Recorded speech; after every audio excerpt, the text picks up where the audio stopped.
This is just a sample of the audiobook. To get the complete audiobook, access the link posted in the first comment. Is employed in setting them to work, and to the particular way in which it is so employed.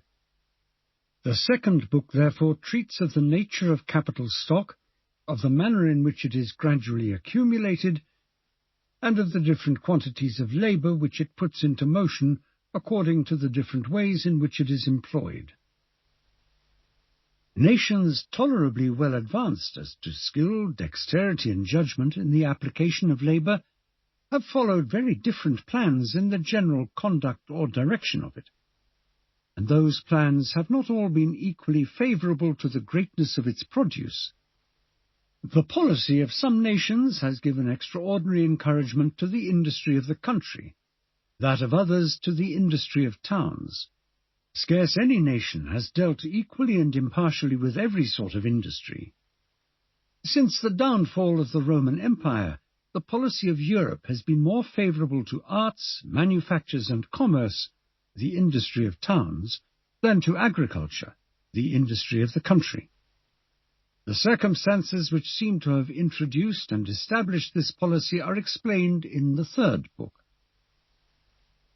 Though those different plans were, perhaps, first introduced by the private interests and prejudices of particular orders of men, without any regard to or foresight of their consequences upon the general welfare of the society, yet they have given occasion to very different theories of political economy, of which some magnify the importance of that industry which is carried on in towns, others of that which is carried on in the country.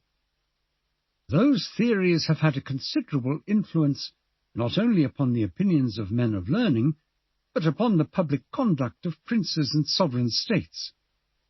I have endeavoured in the fourth book to explain as fully and distinctly as I can those different theories and the principal effects which they have produced in different ages and nations. To explain in what has consisted the revenue of the great body of the people, or what has been the nature of those funds which in different ages and nations have supplied their annual consumption, is the object of these four first books. The fifth and last book treats of the revenue of the sovereign, or commonwealth.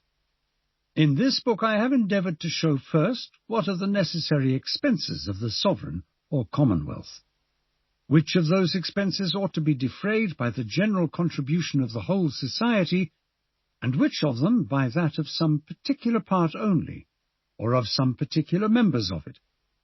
Secondly, what are the different methods in which the whole society may be made to contribute towards defraying the expenses incumbent on the whole society, and what are the principal advantages and inconveniences of each of those methods.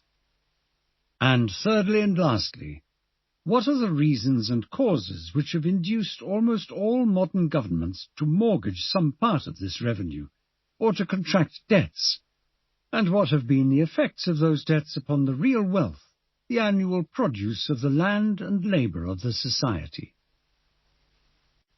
Book 1. Of the causes of improvement in the productive powers of labour, and of the order according to which its produce is naturally distributed among the different ranks of the people. Chapter 1. Of the division of labour.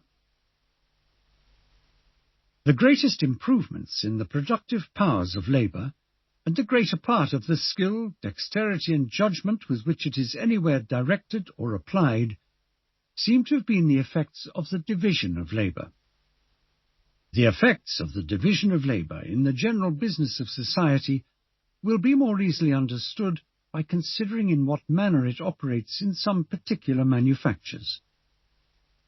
It is commonly supposed to be carried furthest in some very trifling ones, not perhaps that it really is carried further in them than in others of more importance, but in those trifling manufactures which are destined to supply the small wants of but a small number of people.